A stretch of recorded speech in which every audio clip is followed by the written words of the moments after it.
చర్చిలో మనం వింటున్నాం, ఎన్నో సాక్ష్యాలు మన సంఘంలో వింటున్నాం ప్రియులారా. ఏంటంటే నేను ఒకప్పుడు భయంకరంగా తాగుబోతుని.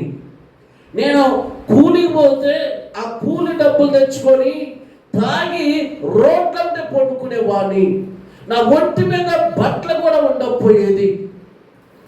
నేను పనికి పోయానని నా భార్య ఇంటికాడ ఎదురు చూసేది, నా బిడ్డలు నా కొడుకులు ఎదురు చూసేది, నేను తెచ్చిన కూలిపోయిన డబ్బుల కోసం వాళ్ళు ఎదురు చూసేది. నేను తెచ్చే డబ్బులతోనే 1 కేజీ బియ్యం కొనుక్కొని, కొన్ని కూరగాయలు కొనుక్కొని నా పిల్లగాలని నా భార్యని పోషించుకునేవాడిని. ఆ తాగుడనే మత్తులో పడి నా శరీరాన్ని పాడు చేసుకున్నాను. ఆ తాగుడనే వ్యసనంలో పడి నా జీవితాన్ని పతనం చేసుకున్నాను. ఆ తాగుడనే వ్యామోహంలో పడి నా కుటుంబాన్ని పట్టించుకోలేదు, నా పిల్లల్ని పట్టించుకోలేదు, నాకున్న బాధ్యతను పట్టించుకోలేదు, నాకున్న యొక్క ఆ వేగతను కోల్పోయాను. ఈరోజైతే ఇదిగో యేసుక్రీస్తు వాక్యాన్ని విన్నాక, యేసుక్రీస్తు మందిరానికి నేను వెళ్ళినాక, దైవజనుడు చెప్పిన వాక్యాన్ని విన్నాక, ఇదిగో తాగుడనే మొత్తుల నుంచి నేను బయటపడ్డాను. తాగుడనే ఊపుల నుంచి నేను బయటపడ్డాను. ఆ తాగుడనే వ్యసనముల నుంచి నేను మారాను. ఈరోజు నేను ఆ తాగుడికి దూరంగా ఉండిపోయాను. తాగుడు మానుకున్నాను, తాగుడును విడిచిపెట్టాను అని ఒక వ్యక్తి సాక్ష్యం చెప్తున్నాడు ప్రియులారా. అంటే ఆ వ్యక్తిని దేవుడు వాక్యము ద్వారాగా, దేవుడు ప్రార్థన ద్వారాగా, దేవుడు ఆరాధన ద్వారాగా అతని మనస్సును మార్చేసింది ప్రియులారా. దేవుడు తన మనస్సును మార్చేశాడు, దేవుడు తన ఆలోచన మార్చాడు ప్రియులారా. ఇప్పుడు అత్తగాడు చర్చికి వస్తున్నాడు, చక్కగా పాట పాడుతున్నాడు, చక్కగా ప్రార్థన చేస్తున్నాడు, చక్కగా వాక్యాన్ని చదువుతున్నాడు, చక్కగా దేవుడు మందిరంలోకి వచ్చి కూర్చుంటున్నాడు, చక్కగా మంచి తెల్లని వస్త్రాలు వేసుకొని చక్కగా కుటుంబంతో కలిసి దేవుడు మందిరానికి వస్తున్నాడు. హల్లెలూయా. ఇప్పుడు అతనిలో సంతోషం కనపడుతుంది, అతని ముఖంలో కళ కనపడుతుంది, ఆయన కుటుంబంలో సమాధానం కనపడుతుంది, ఆయన పిల్లల్లో సమాధానం కనపడుతుంది ప్రియులారా. తన భార్య చెప్తున్న సాక్ష్యం ఏంటో తెలుసా? ఒకప్పుడు మా ఆయన సంపాదించిన సంపాదనంతా అదిగో ఆ బీరు షాపులల్లా, అదిగో ఆ కళ్ళు తాడి చెట్లు, ఆ కళ్ళు కొండల కాడ, లేకపోతే ఆ సార ప్యాకెట్ల కాడ ఆయన తాగి ఎక్కువైతే ఆ రోడ్డు మీద పండుకునేది. నేను నా పిల్లల ఎత్తకొచ్చేది. ఈరోజు నా భర్త మంచిగా మారాడు, నా భర్త తెల్లని బట్టలు వేసుకొని మందిరానికి వస్తున్నాడు.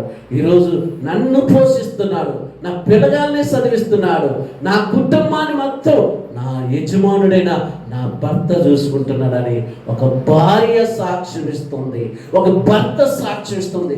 ఇతను దేవుణ్ణి నమ్ముకోవటం వల్ల ఎంత లాభం పొందుకున్నాడు, దేవుణ్ణి నమ్ముకోవటం వల్ల ఎంత మేలు జరిగింది ఈ కుటుంబానికి ప్రియులారా. ఈరోజు చాలా మంది ప్రియులరా వారు దేవుణ్ణి నమ్ముకున్నాక, ప్రియులరా వారు యేసుక్రీస్తు నామంలో బాప్తిసం పొందినాక చాలా మంది అంటారు, ఆ మతాన్ని పుచ్చుకున్నావా, ఆ కులంలోకి దిగావా అని రకాలుగా అంటారు. కానీ ఈడ మతానికి సంబంధించింది కాదు, ఇది కులానికి సంబంధించింది కాదు, ఇది ప్రాంతానికి సంబంధించింది కాదు, నీ మనసుకు సంబంధించింది. కులం మారదు, గోత్రం మారదు ప్రియులారా. నువ్వు ప్రార్థనకి రావటం వల్ల, యేసుక్రీస్తుని అంగీకరించడం ద్వారా నీ కులం మారదు, నీ యొక్క గోత్రం మారదు, నీ యొక్క ప్రాంతం మారదు. మారేది ఒకటే, నీ మనస్సు మారింది.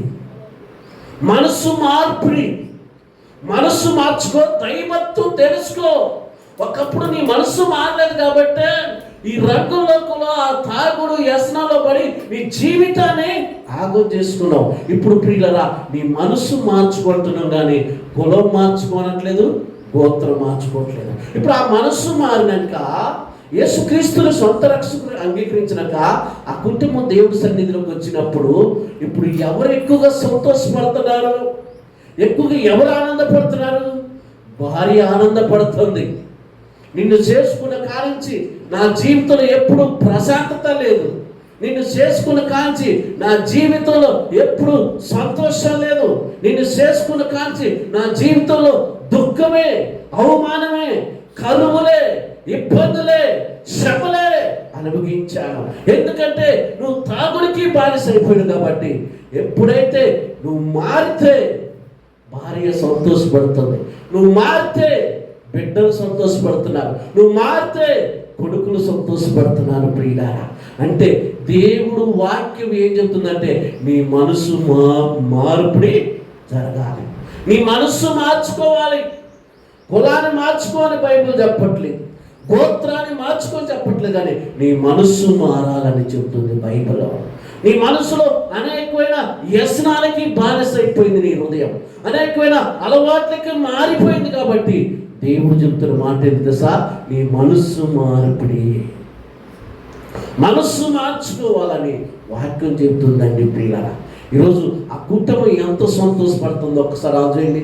చక్కగా పనికెళ్తున్నాడు, పనికన్నా వచ్చిన ₹10 తెచ్చి భార్య చేతికి ఇస్తున్నాడు. భార్య ఇంట్లో కావాల్సిన సరుకులని తెచ్చిస్తుంది, పిల్లలకు కావాల్సిన ప్రతి అవసరం ఇస్తుంటే ఆ కుటుంబం ఎంత ఆనందంగా ఉంటుంది. ఏమండి ప్రియులారా, ఈరోజు ప్రియులారా, చాలా మంది తెలుసో తెలియకో, ఇష్టం ఉండో ఇష్టం లేకో రకరకాలుగా యూట్యూబ్లోని, వాట్సాప్లోను, ఫేస్బుక్లోను, ట్విట్టర్లోని ఎన్నో మాటలు బైబిల్ గురించి, యేసుక్రీస్తుల గురించి, యేసుక్రీస్తు యొక్క జీవితాల గురించి ఎన్నో మాట్లాడుతుంటారు. కానీ ఆ మాటలన్నింటినీ మనం వినాల్సిన పని లేదు. ఆ మాటలన్నీ వదిలేయాల్సిందే ప్రియులారా. హల్లెలూయా. మనం ముందు వెళ్తుంటే ఎనకెన్నో మాట్లాడుతుంటారు ప్రియులారా. మనం రోడ్డు మీదకి వెళ్తుంటే ఎన్నో కుక్కలు మొరుగుతుంటాయి. మొరుగుతున్న ప్రతి కుక్క కాడ మనం జవాబు చెప్పాల్సిన పని లేదు. మురిగే ప్రతి కుక్క కాడకి వెళ్ళి మనం సమాధానం చెప్పాల్సిన పని లేదు ప్రియులారా. ఒకరోజు దేవుడు చూసుకుంటాడు ప్రియులారా. హల్లెలూయా. ఒకరోజు దేవుడు చూసుకుంటాడు. మన వెనక మొరిగినా, మన ముందు మొరిగినా, మన పక్కన మొరిగినా పరమ తండ్రి చూస్తున్నాడు. తగిన కాలమందు అతగాడికి బుద్ధి చెప్తుడు ప్రియులారా. ఈరోజు జీవులని ప్రియులారా, ఎన్ని కుటుంబాలు మారినాయండి, ఎంతమంది జీవితాలు సాక్ష్యాలు చెబుతున్నారండి ప్రియులారా. ఇంత మంచి దేవుడు ప్రేమ వాళ్ళ హృదయంలో నింపుతును, దేవుడి యొక్క మాటలు వాళ్ళ హృదయంలో నింపుతును, దేవుడి యొక్క పరిశుద్ధమైన మాటలు వాళ్ళ హృదయంలోకి నింపుతున్నాం ప్రియులారా. ఎన్నో కుటుంబాలు కట్టబడతాయి, ఎంతో మంది జీవితాలు మారుతాయి, ఎంతో మంది యవనస్తులు మారారు ప్రియులారా. ఎంతో మంది యవన బిడ్డలు మారి బైబిల్ కాలేజీకి వెళ్ళి బైబిల్ ట్రైనింగ్ పొంది గొప్పగా ప్రపంచంలో ప్రాంతాలలో దేవుడు సేవ చేస్తున్నారు ప్రియులారా. ఈరోజు కాలేజీలోకి వెళ్ళండి, యవనస్తులు ప్రియులారు ఎలా ఉంటారో, స్కూల్కి వెళ్ళండి, ఈ పిల్లలు ఎలా ఉంటారో ఒకసారి ఆలోచించండి ప్రియులారా. దేవుడు బడిలోనే, దేవుడు గుడిలోనే, దేవుడు వాక్యంలోనే మన పిల్లగాల జీవితాలు మారుతాయి, మన జీవితాలు మారుతాయి ప్రియులారా. అంత చక్కగా దేవుడు సందేశం ఏం చెప్తుందండి? నువ్వు తాగొద్దు నాయన అని చెప్తుంది. నువ్వు తాగటం వల్ల నీ కుటుంబం ఆగిపోయిందని చెబుతుంది తప్ప ఏ తప్పుడు బోధైనా బోధించబడుతుందా? లేదే.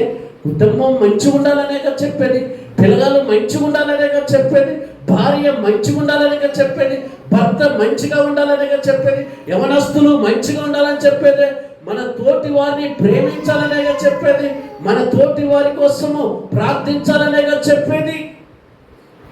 బైబిల్ అంతా ప్రేమే కలిగి ఉందండి, ప్రేమ కలిగి ఉంది.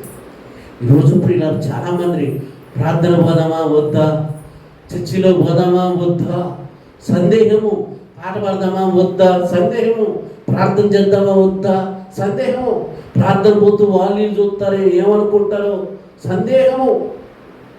నువ్వు భయపడాల్సిన పని లేదు.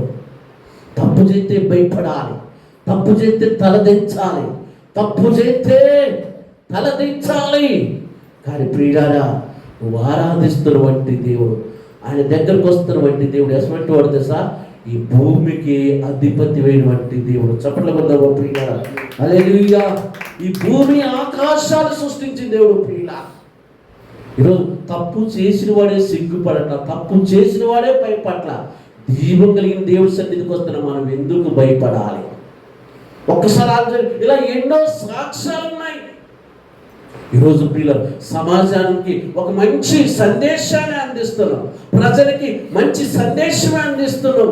ప్రజలు మార్పు చెందాలని, ప్రజల్లో మంచి ఆలోచన రావాలని, తల్లిదండ్రుల యొక్క ప్రేమ అర్థం చేసుకోవాలని, పిల్లగాళ్ళ యొక్క ప్రేమ అర్థం చేసుకోవాలని, అన్నదమ్ముల యొక్క ప్రేమ అర్థం చేసుకోవాలని దేవుడు వాక్యాలు ఎన్నో 66 పుస్తకాలు, ఎన్నో మాటలు, ప్రేమకు సంబంధించిన మాటలు, మనసుకు సంబంధించిన మాటలు, కుటుంబానికి సంబంధించిన మాటలు, ప్రాంతానికి సంబంధించిన మాటలు, భూమి మీద ఉన్న ప్రతి మనిషిని గురించి రాయించబడిన పరిశుద్ధమైన గ్రంథంలో ఉన్న మాటలు. ఈ మాటలు వినడానికి వెనక ముందు ఆడతారా? అవంటి ప్రియులను మతాన్ని పుచ్చుకోట్లా, కులం మారదు, మతము మారదు, మారాల్సింది మనస్సు మారాలి. మనస్సు మారాలి. ఈరోజు యవనస్తులు చూడండి ప్రియులారా, నేను ఒక ఆయన యవనస్తులు సాక్షి విన్నాను ప్రియులారా. రోజు ప్రియులారా, ఆయన ప్రియులారా యవన కాలంలో తల్లి లెక్క చేయకపోయేది, తండ్రిని లెక్క చేయకపోయేది, ఇష్టానుసరిగా తిరిగేది, ఇష్టానుసరిగా ఫ్రెండ్స్ అనేది ప్రియులారా. అన్ని అలవాట్లు, కైనీలు, బీర్లు, విస్కీలు, బ్యాందీలు, అన్ని ఫైటింగ్లు, అన్ని అలవాట్లు అయినవాడు ప్రియులారా. చివరికి వచ్చే గల ప్రియులారా, తను ఏమనిపించిందేదో, తన ఫ్రెండ్స్లో కొంతమంది దేవుడి సన్నిధికి వెళుతుంటే నేను కూడా వద్దామని దేవుడి సన్నిధికి వచ్చిండు. ఆ వచ్చిన రోజు దేవుడు వాక్యం ద్వారా, దేవుడు ప్రార్థన ద్వారా తన మనసులో నిర్ణయం తీసుకున్నాడు. నేను కూడా ప్రతి ఆదివారం చర్చికి వెళ్ళాలనుకున్నాడు. హల్లెలూయా. నేను కూడా ప్రతి ఆదివారం చర్చికి వెళ్ళాలనుకున్నాడు. చర్చికి వెళ్ళటం ప్రారంభించిండు. చర్చికి వెళ్ళేటప్పుడు ఏమంటే ప్రియులారా, చర్చికి వెళ్ళేసరికి ఆయన బట్టలు ఎలా ఉండేది తెలుసా? పాయింట్లు మోకాల కాడ సగం జరిగిపోయేది ప్రియులారా. ఆయన జుట్టు ఎట్టుంటే తెలుసా ప్రియులారా? అది లేడీసా జెంట్సా తలకి అర్థం కాదు. ఎంత బాగుండేది జుట్టు ప్రియులా, అంత బాగుండేది జుట్టు ప్రియులరా.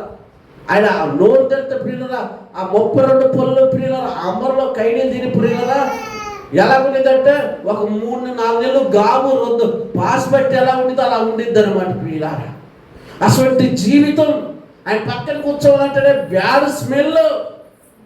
అటువంటి వాడు గుడికి వెళ్ళాలని ప్రియులారా శనివారం సాయంత్రం కలిసి తలసారాలు చేసి ప్రశాంతంగా ఒక పాటల బుక్ కొనుక్కొని, ఒక నోట్స్ కొనుక్కొని, ఒక బైబిల్ కొనుక్కొని, ఒక పెన్ను కొనుక్కొని, ఒక బ్యాగ్ కొనుక్కొని, అన్ని బ్యాగులో పెట్టుకొని చక్కగా వచ్చి స్నానం చేసి మంచి నీట్గా బయలుదేరి అందరికంటే ముందుగా వచ్చి దేవుడి మందిరంలో కూర్చొని తన కోసం ప్రార్థన చేస్తున్నాడు. ప్రభా, నేను ఒకప్పుడు నా తల్లి మాట వినలేదు, నా తండ్రి మాట వినలేదు, నా ఇష్టానుసారం తిరిగాను, ఫ్రెండ్స్ మాట విన్నాను, స్నేహితుల మాట విన్నాను, ఈ అమ్మర్లకు, కైనీలకి, కళ్ళుకు, బీరుకి, ఇసుకకి అలవాటైపోయింది, నా బతుకంతా నాశనం చేసుకున్నాను అని ఏడ్చుకుంటా యవనస్తులు దేవుడి మందిరంలో ప్రార్థన చేస్తున్నారు. ఏడ్చుకుంటా యవనస్తులు దేవుడి మందిరంలో ప్రార్థన చేస్తుంటే ప్రియులారా, ఆ దైవజనుడు ప్రియులారా ఏది ఎంత విశ్వాసమా, ఎంత పట్టుదల, ఏడుస్తున్నాడంట. నా జీవితాన్ని నేను నాశనం చేసుకున్నా, ఎన్నిసార్లు నా తల్లిని నేను బాధ పెట్టాను, ఎన్నిసార్లు నా తండ్రిని బాధ పెట్టాను. నా తల్లిదండ్రి నా అడిగిన అవసరాలను తీర్చుతున్నారు, కానీ నేను వారి యొక్క కష్టాన్ని గుర్తుపెట్టుకోలేదు, వారి యొక్క శ్రమటని నేను గుర్తుపెట్టుకోలేదు, వారి ప్రయాసని నేను గుర్తుపెట్టుకోలేదని ప్రియులారా ఆ యవనస్తులు దేవుడు మందిరంలో మోకాలేసి ఆకాశం వైపు చేతులెత్తి వేడ్చుకుంటా ప్రార్థన చేస్తున్నాడండి. హల్లెలూయా. అన్నాడు, అయ్యగారు నాకు బాప్టిస్ని ఇవ్వండి, నేను యేసుక్రీస్తుని సొంత రక్షకుడుగా అంగీకరిస్తున్నాను, ఇక నేను పాపము చేయను, ఇక నేను పరిశుద్ధంగా ఉంటా, నేను నీతిగా ఉంటా, నేను యథార్థంగా ఉంటా అని ప్రియులారా అత్తగాడు ఒక తీర్మానం కలిగి బాప్టిజం తీసుకున్న కాంచండి ప్రియులారా ఎలా ఉన్నాడు తెలుసా? రోషం కలిగి దేవుడి పనిలో ఉన్నాడు, రోషం కలిగి దేవుడి సేవలో సాగిపోతున్నారు, రోషం కలిగి దేవుడి సంఘంలో సాగిపోతున్నారు. చాలా మంది ఉంటారు బాప్టిజం పొందినంతసేపు ఉరుకులు పెడతారు ప్రియులారా. నూనెలో పూరి కూడా ఎట్ట బొగ్గింది బాప్టిజం తీసుకునే ముందు, మనుషులు ఎట్ట బొగ్గుతారు, అబ్బా బాప్టిజం తీసుకుంటున్నా, పూరి కూడా చూడండి ఆ కళాయిలో ఏం కూడా పొంగిద్ది, అట్లా పిల్లలు పెట్టండి సరిపోదు. బాప్టిజం పొందేటప్పుడు ఎట్లా ఏం చెప్పారు? ఆ పిల్లగాడు ప్రియులారా ఎప్పుడైతే బాప్టిజం తీసుకున్నాడో, బాప్టిజం తీసుకున్నాక ఆయన మొదటి నిర్ణయం తీసుకునేది తెలుసా? సెల్లుపూనికి దూరం అయిపోయాడు, కళ్ళుకి దూరం అయిపోయాడు, బీరు షాపులకు దూరం అయిపోయాడు, అమ్మరకు దూరం అయిపోయాడు, చెడి అలవాట్లకి దూరం అయిపోయాడు, చెడి వ్యసనాలకి దూరం అయిపోయాడు. ఎందుకంటే నా జీవితాన్ని ఆగం చేస్తుంది, నా ఆలోచనలో చెడగొడుతుంది, నా మైండ్లో కోరికలన్నింటినీ చంపేస్తుంది అని ప్రియులారా ఆ యవనస్తులు తీసుకున్న నిర్ణయం ఏందో తెలుసా? దేవుడికి ఇష్టంగా, తల్లిదండ్రులకి ఇష్టంగా, అక్కడ దేవుడు నామానికి మహిమకరంగా గొప్పగా ఈరోజు వాడబడుతున్నాడు. హల్లెలూయా. ఆయన దేవుడు నమ్ముకోవటం వల్ల తల్లిదండ్రులకి ఎంత లాభమా నష్టమా చెప్పండి? దేవుడు నమ్ముకోవటం వల్ల కులం మారిందా? మారలేదు కదా. గోత్రం మారిందా? మారలేదు కదా. ప్రాంతం మారిందా? మారలేదు కదా. మేము మనసు మార్చుకోమంటున్నాం. మనసు మార్చుకో, దైవత్వమా తెలుసుకో ప్రియుడా. మానవుడా కారణ జన్ముడా, నీ జన్మకు కారణం ఉంది. మానవుడా కారణ జన్ముడా, నీ జన్మకు కారణం ఉంది. అర్థము తెలియక నీవు వ్యర్థంగా బ్రతకకు, అర్థము తెలియక నీవు వ్యర్థంగా బ్రతకకు. పరమార్థమున్నదని ప్రభు కొరకే బ్రతకవని, పరమార్థమున్నదని ప్రభు కొరకే బ్రతకవని. మానవుడా కారణ జన్ముడా, నీ జన్మకు కారణం ఉంది, నీ జన్మకు కారణం ఉంది. మన కోసం ఇవన్నీ దేవుడు చేశాడు ప్రియుడా. ఎందుకు ఈ విషయాలు మీకు ఈరోజు చెప్తున్నానంటే, చర్చికి వచ్చేవారు, ప్రార్థనకి రావాలనుకున్న వాళ్ళు, బైబిల్ పరిశుద్ధమైనదా, యేసుక్రీస్తు గొప్పవాడా అని సందేహం పడేవారు, డౌట్ పడేవారు, ప్రతి ఒక్కరికి కూడా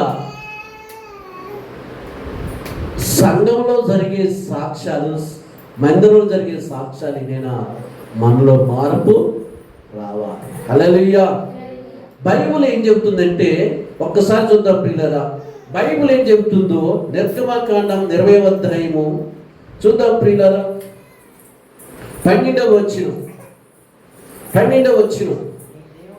నీ దేవుడైన యెహోవా నీకు అనుగ్రహించు దేశంలో నువ్వు దీర్ఘాయుష్మంతుడైనట్టు నీ తండ్రిని నీ తల్లిని. అబ్బా, బైబిల్ ఏం చెప్తుందండి? బైబిల్ ఏం చెప్తుంది? నీ తల్లిని నీ తండ్రిని సన్మానించండి. కాబట్టి బైబిల్ ఎప్పుడు మన మంచి గురే దేవుడు చెప్తాడు. ఈరోజు ఎంతమందిని తండ్రిని పట్టించుకునేవారు ఉన్నారు, ఎంతమందిని తల్లిని పట్టించుకునేవారు ఉన్నారు? అవునా కాదా? అంటే ఈ వాక్యం మనకి ఏం నేర్పుతుంది? నీ తల్లిని చూడయ్యా, ఒకసారి నీ తండ్రిని చూడు, వారి కష్టాన్ని చూడయ్యా, వారి ప్రయాసం చూడు, వారి దుఃఖాన్ని చూడు, వారి చెమటను చూడు. వారు నువ్వు బాగుండాలని, నువ్వు బాగుపడాలని, నువ్వు ప్రయోజకుడు కావాలని, నువ్వు మంచిగా ఉండాలని, ఒక స్థానంలో ఉండాలని, కుటుంబానికి, తల్లిదండ్రులకి, సంఘానికి మంచి పేరు తేవాలని తల్లిదండ్రులు చేతులు ముక్కలుగా చేసుకొని రాత్రనక పువ్వులక తిని తినక కష్టపడేవారు నీ కోసము రూపాయి కూడబెడుతున్నారు. బైబిల్ ఎప్పుడు ఏమండి ప్రియులారా, ఎలా బతకాలో మనకు చెప్తుంది బైబిల్, ఎలా ఉండాలో బైబిల్ చెప్తుంది, ఎలా మాట్లాడాలో బైబిల్ చెప్తుంది, ఎలా నడుచుకోవాలో బైబిల్ చెబుతుందండి. ఇంత పరిశుద్ధమైన గ్రంథం, ఇంత మహాపరిశుద్ధమైన జ్ఞాన గ్రంథం మనకి ఇన్ని మాటలు, ఎన్ని విషయాలు మనకి నేర్పిస్తుందండి. ఎవరైనా మనకి చెప్పారా? తల్లిని ప్రేమించండి అండి, తండ్రిని ప్రేమించండి. ఇదిగో బైబిల్ చెప్తుంది, దేవుడు చెప్తున్నాడు. ప్రియులారా, ఈరోజు ఎంతమందిని జ్ఞాపకం చేసుకుంటున్నాం? ఏమంటే ప్రియులారా, ఈరోజు కొట్టుకడికి పోయినండి అంటే బైక్ ఎత్తవా అంటున్నాడు అండి ప్రియుల. బైక్ ఎత్తవా, కొట్టుకడికి పోవాలి, లేకపోతే నువ్వు పోయి తెచ్చుకో. నీ కోసం ఎంత తల్లిగా తండ్రికి ఎంత కష్టపడ్డారు. బైబిల్ ఏం చెప్తుంది? నీ తల్లిని నీ తండ్రిని సన్మానించమంటుందా, తిట్టమంటుందా? నీ తల్లిదండ్రుని ప్రేమించమంటుందా, ఎదురు తిరగమంటుందా? నీ తల్లిదండ్రుల పట్ల మర్యాద ఉండమంటుందా, సీపురుగా తీసుకొని మీద పోమంటుందా? నీ తల్లిదండ్రుల మాట వినమని చెబుతుందా, లేకపోతే వినకుండా మూల కూర్చొని అలగమని చెబుతుందా? బైబిల్ ఏం చెప్తుంది? నీ తల్లిదండ్రిని ప్రేమించు, నీ తల్లిదండ్రికి లోబడు, నీ తల్లిదండ్రికి విధేయతగా ఉండు. ఎందుకంటే నీకంటే ముందు వాళ్ళు భూమి మీదకి వచ్చిన వారు. బైబిల్ ఎంత మంచి మాట చెబుతుందండి. ఏమండి ఈ మంచి మాట చెబుతుంటే ఈరోజు ఏమంటారు? ఇది మత పుస్తకమా? ఇది మత పుస్తకమా? మత పుస్తకం కాదు. నీ మనసులో ఉన్న ఆ మనసు మారే మహాపరిశుద్ధమైన గ్రంథం ప్రియుల. ఇది మత పుస్తకం కాదు, ఇది మతానికి సంబంధించింది కాదు, కానీ మనసుకు సంబంధించినటువంటి దైవ వాక్యం. ఇంకోటి ఏం చెప్తున్నా చూడండి ప్రియులరా, నరహత్య చేయకూడదు. నరహత్య చేయకూడదు అంటే ఒకప్పుడు కర్రతో కొట్టి చంపేది, ఈరోజు మాటలతోనే చంపుతున్నారు ప్రియుల. అవునా? మాటలే. ఎవరికైనా అవకాశం వచ్చిందంటే వదలదండి, 2 గంటలే విడిచిపెట్టదండి. ఇదే సంతాన్ని ఏం లేచిందని ఇంకొక ఆయన లేగుతుడండి, ఆయన లేచిందని ఇంకొక ఆమె లేచిద్దండి ప్రియుల. సందు దొరికితే సంకెక్కినట్టుగా ఎప్పుడు అవకాశం వచ్చిందా మాటలతో ఈరోజు మనసును చంపేటట్టున్నారు, మాటలతోనే మనిషిని గొయ్యి తీసి పెట్టేటట్టున్నారు. ఏం చేయకూడదట? ఏమండి దేవుడు మందిరానికి పోతే ఎంత చక్కటి మాటలు నేర్పుతున్నారు. అవునా కదా? ఈ మాటలు మనకి మంచిగా కావా? ఏమండి దావిడ్ గారు, ఈ మాటలు మంచిగా కావా? మన కుటుంబానికి, మన పిల్లగాళ్ళకి, సమాజానికి, సొసైటీకి ఈ మాటలు ఎంత అవసరం, ఈ వాక్యం ఎంత అవసరము. దేవుడు ఎందుకు ముందుగా రాయించి మన చేతికి ఇచ్చినంటే జరిగే అన్ని ఇదేస్తున్నారు. ఎంత మాటలు గాయపరిచే మాటలు, తల్లిని ఏం మాట్లాడాలో, తండ్రిని ఏం మాట్లాడాలో, వాళ్ళతో ఎట్ట ప్రవర్తించాలో అని అర్థం చేసుకోవాలా, ఆలోచన చేయాలా. నన్ను 10 ఏళ్ళు కని పెంచి ఆ నొప్పులను భరాచి నా యొక్క ఏమంటే ఎంత కష్టపడింది తల్లి.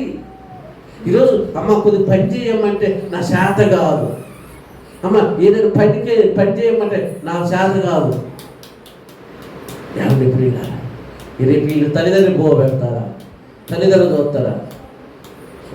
అందుకని ప్రియులరా, బైబుల్ చాలా చక్కగా చెప్తుంది, నరహత్య చేయకూడదు. రెండోది, ఏమింపకూడదు. ఏమింపకూడదు అంటే ఎంత చక్కటి మాట చెప్తుందండి. ఈరోజు ఈ విషయాల వల్ల ఎన్ని కుటుంబాలు ఆగమైపోతున్నాయి, ఎన్ని కుటుంబాలు పతనమైపోతున్నాయి, ఎన్ని కుటుంబాలు పాడైపోతున్నాయి. అవునా కాదా? దేవుడు ఎంత చక్కగా చెప్తున్నాడు, చాలా చక్కగా చెప్తున్నాడు. నరహత్య చేయవద్దు. రెండోది, ఏమి చేయరమంపో చేయకూడదు. ఈరోజు ప్రియులారా, ఎంతమంది ఇటువంటి అలవాట్లకి బానిసలు లేని, నా కుటుంబం వెళ్ళట్లేదని అప్పులైనవి కానీ, ఆవిడ ప్రియులరా నేను పేరు చెప్పని కానీ ప్రియులరా, బతుదేరు కోసం ఖమ్మం వచ్చారు ఒకళ్ళు ప్రియులరా. బతుదేరు కోసం ఖమ్మం వస్తే ప్రియులరా, దేవుణ్ణి నమ్ముకున్నదే 2-3 సార్లు నా కంట్లో పడది, చెప్పేశాను ప్రియులరా, ఇది నీకు మంచి పద్ధతి కాదు. నీకు బిడ్డలు ఉన్నారు, కొడుకులు ఉన్నారు, భర్త ఉన్నారు, ఇటువంటి పని చేయటం నీ తల్లిదండ్రులు చూస్తే నీకు ఎంత అవమానం. వాళ్ళకి నీ జీవితం ఏమైపోద్ది, నీ కుటుంబం ఏమైపోద్ది. వద్దు, ఇటువంటి వద్దు. చేతనైతే కష్టపడి పని చేసుకో అని చెప్పారు పిల్లరా. ఎండనే ఎన్నే పిల్లలు ఈ మధ్య ప్రియులరా డౌట్లు వస్తాయి కండి. భర్త డౌట్ వచ్చిందా కదా? వచ్చింది ప్రియుల. ఎందుకంటే ఫోన్లు వస్తే ఏమంటే ఈ ఫోన్ వస్తే మా అమ్మ చేసింది, మా అన్న చేసిండు, మా తమ్ముడు చేసిందని వీళ్ళ పేరు చెప్పి ఎక్కడికో ఫోన్ చేస్తుంది, ఎవరితోనో మాట్లాడుతుంది, ఏ రంగుల మాటలో కలుగుతుంది. ఈ పని ఎట్టుందని ఫోన్ కాల్ రికార్డింగ్ పెట్టిండు అబ్బాయి. హల్లెలూయా. ఫోన్ కాల్ రికార్డింగ్ పెట్టిండు. 3 రోజులు ఇచ్చిండు ఫోను. కథం దొరికింది. దొరికిందా? ఏమండి, మామిడికాయ పండింది అనుకోండి, రాలక తప్పదు. మనం అనుకుంటే అబ్బా నీకేం తెలివి కలిగిందా అని, అబ్బా నేను ఏం జ్ఞానం అవుతున్నాను అనుకుంటావు. నీ తెలివి, నీ యొక్క జ్ఞానము పనిచేయవు. కోడిగుడ్డు పడ్డదో పదిగిపోవాల్సింది అది. మనం అనుకుంటాం మనం ఆడే అబద్ధం కానీ, మన నటన కానీ, మన జీవితం కానీ ఏదో ఒక రోజు బయట పడింది. ప్రియుల భర్త ఏం చేస్తే సార్ ఇప్పుడు ప్రియుల భయంకరమైన పరిస్థితిలోకి వెళ్ళిపోయింది. ఆ కుటుంబం భయంకరమైన పరిస్థితిలోకి వెళ్ళిపోయింది. అందుకని బైబిల్ ఏం చెప్తుంది? మీరు ఏ విచారమో చేయకూడదు, ఇంకా దొంగలింపకూడదు. ఈరోజు ఎంతమంది దొంగతనం చేసే వాళ్ళు కుటుంబాన్ని కూల్చేది ఇది, అన్నదమ్ములా చిచ్చి పెట్టేదే ఇది, అక్క చెల్లెలా చిచ్చి పెట్టేదే ఇది, అన్న చెల్లెలా చిచ్చి పెట్టేది కూడా ఇదే. నీ పొరుగు వారి మీద అసలుకి ఎండదేదో సూచించలేదు. కానీ ఈ ఏమంటే డబ్బాలో రాయి ఎత్తి ఎట్టబోగింది డబ్బా, ఆ మనిషి స్థిరపరచాలి. ఆ ఇంటికి పోయి చెప్ప, ఈ ఇంటికి పోయి చెప్ప. శివ కదా బేర మీదకి వచ్చి అడిగితే మనకి ఏం మాత్రం ఏమి లేదు. అంత అవసరమా మనకి? నీ పిల్లలేందో, నీ కుటుంబం ఏందో, నీ ఇల్లు ఏందో, నీ సంసారం ఏందో ఇది చూసుకోరారు. ఆ కొంపలో ఎవరు, ఈ కొంపలో ఎవరు, అసలు నీ కొంపలో ఏం జరుగుతుంది? ఒకరి గురించి నీకెందుకు, ఒకరి గురించి నీకెందుకు ఆలోచనలో? ఈరోజు పిల్లలు నీ పొరుగుల మీద అబద్ధ సాక్ష్యం పలుకొద్దంటే ఉన్నే లేని భర్త చెప్పేవారు ఎంతమంది లేరు, ఉన్నే లేని భార్య చెప్పేవారు ఎంతమంది లేరు, వీళ్ళిద్దరి మధ్య గొడవ పెట్టేవారు ఎంతమంది లేరు, ఎంతమంది లేరు. అలాగనే అన్నదమ్ములలో గొడవ పెట్టేవారు లేరు, అక్క చెల్లెలలో గొడవ పెట్టలేరు, అన్న చెల్లెల మధ్య గొడవ పెట్టలేరు. ఈరోజు అబద్ధపు మాటలు తొందరగా వింటారంటే, అబద్ధ మాటలు తొందరగా స్పీడ్ పబ్లిసిటీ బాగా అయింది. అవునా? అవును. ఈరోజు పిల్లరా నీ నోటుకుంటా నువ్వు కంటితో చూసిందే చెప్పాలి, మాట్లాడిందే చెప్పాలి. ఈరోజు చాలామంది ఎలా ఉంటారంటే ఈ కుటుంబం, మన కుటుంబం విషయాన్ని విడిచిపెట్టి పక్కన కుటుంబం కోసం ఎక్కువగా ఆలోచన చేసే వాళ్ళు ఉన్నారు. వాళ్ళ ఇంట్లో ఎవరు, ఏ ఇంట్లో ఎవరు, వాళ్ళకి టైం అంతా సమయం ఇచ్చేటట్టున్నారు. కానీ ఏ ఇంట్లో టయానికి సమయం ఇవ్వడం. నా పిల్లగాన్ని ఎట్ట చూసుకోవాలి, నా కుటుంబాన్ని ఎట్ట చూసుకోవాలి, వాళ్ళని ఎట్ట పోషించాలి, వాళ్ళని ఎట్ట అప్పు తీర్చాలి, వాళ్ళు ఎట్ట పోయింది ఇది చూడరు. ఆ కొంపలో ఏం జరుగుతుందా, ఈ కొంపలో ఏం జరుగుతుందా, ఆ అంకుల్ ఎడిపోతుందా, ఈ ఆంటీ ఎడిపోతుందా, అంకుల్ ఆ ఇంటికి ఎందుకు వచ్చాడా, ఈ ఆంటీ ఎందుకు, నీకు అవసరమా? ఏమంటే మన అందుకని ఎక్కడ మాటలు అక్కడ మర్చిపోవాలి. అవునా కదా? హల్లెలూయా.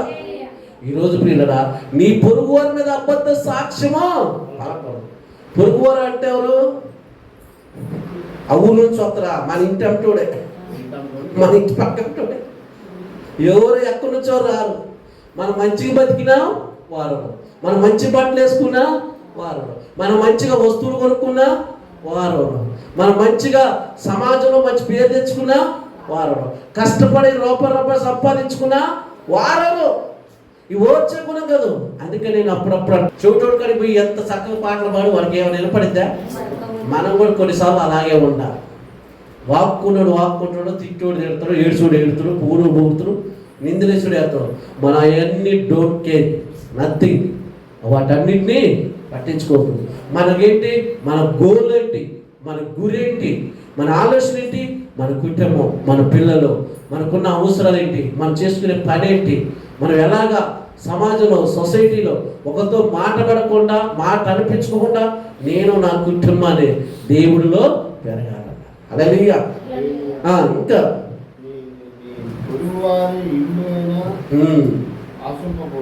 నీ పొరుగు వారి ఇల్లుని ఇవాళ ఎంతమంది స్థలాలు నీకు అమ్మేస్తారు, వాళ్ళకి అమ్ముతారు. ఈ ఒక్క ప్లాట్ అందరూ దగ్గరికి వచ్చింది. కాబట్టి ఈ ఒక్క పట్ట ఎన్ని జిరాక్స్లు వస్తాయో, అవునా కదా? నీకు అమ్ముతుడు నీ పొరుగు వారి ఇల్లుని ఆశింపకూడదు. ఈరోజు ఎంతమంది ఆశించేవారు లేరు, అవునా కదా? స్థలాలు ఆశించేవారు, పొలాలు ఆశించేవారు, డబ్బును ఆశించేవారు, బంగారు ఆశించేవారు. పుణ్యానికి వస్తుందంటే బాగులాడేవాళ్ళు, పుణ్యానికి వస్తుందంటే కాపు కాసేవాళ్ళు, పుణ్యానికి వస్తుందంటే కళ్ళు గొడ్లకు బాగా ఎదురు చూసేవాళ్ళు ఎంతమంది లేరు. కానీ అది మనకి మంచిది. ఒక మనిషిని ఏడిపించిన అనుకోండి, ఆ ఏడుపు మనకి, మన కుటుంబానికి, మన పిల్లగాలకి తలిగింది. అలాగే చిన్న పిల్లగారి చేతిలో చాక్లెట్ తీసుకుంటూ వాడు ఎట్టెడుతుడు వార్లు పడతారు, రోడ్డు అంతా వాడదైంది. ఏమి ఎడుతురు ఆ చాక్లెట్ ఇచ్చిన దాకా. చాక్లెట్ ఇస్తే మళ్ళీ అది నోట్లో పెట్టుకొని కిలకలను ఉంటుంది.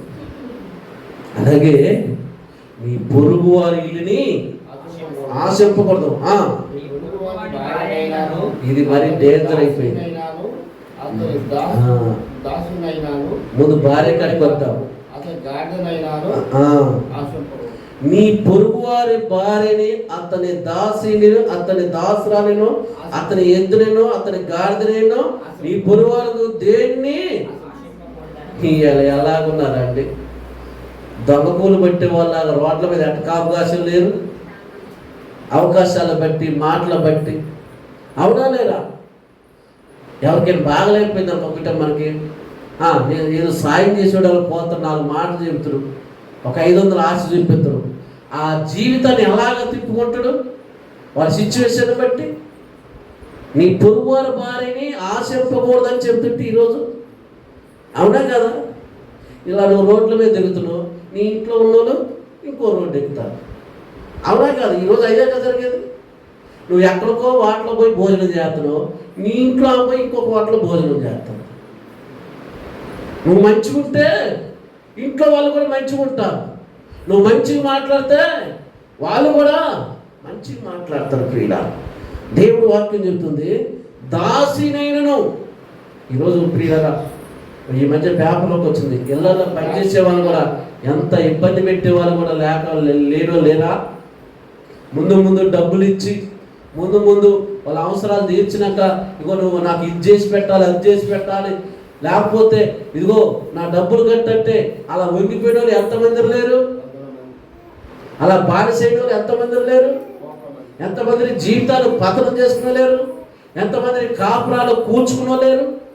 ఎంతమంది కుటుంబాలు రోడ్డు పాలు ఎక్కిన లేరు? ఇంకా గాడిదను కూడా, గాడిదనేను నా చిన్నప్పుడు అంటే పిల్లలు జీతాలు చేసేటప్పుడు అంటే మా పక్కన ఏం చేశారంటే, ఆ ఎదురింటి కోళ్ళు వస్తే కర్ర తీసుకొని కొట్టి తటకెదగా పెట్టిందండి. ఆమె ఒకటే తిట్లు తిట్టేది, నా కోడి పోయింది అంటే ఈడిపోయి చెబుతున్నాడు, ఇప్పుడే దొంగ బిల్లు పట్టింది అంటాడు. కొట్టిందే ఈడు, కొట్టి తటకెద కప్పెట్టు చేయవారు, కానీ ఇప్పుడే దొంగ పిల్లి ఎత్తపోయింది. అత్త ఇద్ద వచ్చకే ఆ కోడి 2-3 కేజీలు పుంజు బాగా గట్టిగా నేర్పింది ఆమె.